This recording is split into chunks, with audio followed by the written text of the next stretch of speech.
जेके peoples conference के senior नायब सदर अब्दुल गनी वकील ने सेब की दरामद पर 20% ड्यूटी हटाने के हालिया फैसले पर गहरी तशवीश का इजहार किया। उन्होंने कहा कि बैनुल-अक़वामी तिजारत के दायरे में इस इक़दाम की अहमियत को तस्लीम करते हुए कहा कि हुकूमत की अवलीन तरजीह सेब के मकामी काश्तकारों किसानों के मफादात का तहफ़्फ़ुज़ होना चाहिए। उन्होंने कहा कि सेब की काश्त हमारी रियासत के ज़रई मंजरनामे में एक अटूट मकाम रखती है, जो हमारी मईशत में अहम किरदार अदा करती है और मुतादिद काश्तकार खानदानों को ज़रिया माश फराहम करती है। उन्होंने मजीद कहा कि अगर दरामदी ड्यूटी हटा दी गई तो हमारे काश्तकारों को आलमी मंडी में मुंसिफाना मसाबकत को यकीनी बनाने के लिए गैर मसावी हालात का सामना करना पड़ सकता है। उन्होंने जोर देकर कहा कि हुकूमत को हमारे काश्तकारों को तकाबली पॉलिसी सपोर्ट फराहम करना चाहिए। हमारी हुकूमत को मकामी काश्तकारों और किसानों की यकसा तौर पर मदद करनी चाहिए। सेब की आलमी मार्केट में ये इक़दाम हमारे सेब के काश्तकारों के मुस्तकबिल को महफूज बनाने और जम्मू कश्मीर में ज़रई शोबे की हिफाजत के लिए बहुत अहम है।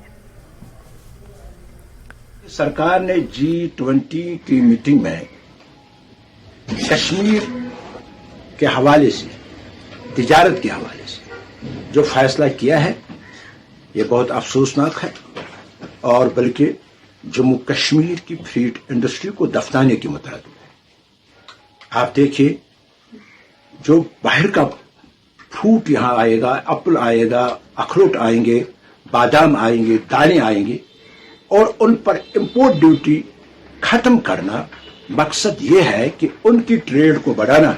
जो बाहर के मुल्क है, ट्रेड वर्ल्ड ऑर्गेनाइजेशन, उनकी ट्रेड को बढ़ाना अपनी ट्रेड को खत्म करने के बराबर है। ये मरकजी सरकार के इस फैसले से यही साबित होता है। और हालांकि मरकजी सरकार को ये जानना चाहिए, बदकिस्मती है, मरकजी सरकार बिल्कुल इससे वाकिफ है कि यहाँ जो है, यहाँ की जो फ्रूट इंडस्ट्री है, ये लाखों लोगों को रोजगार फराहम कर रही है और इससे लाखों लोगों का रोजगार वाबस्ता है।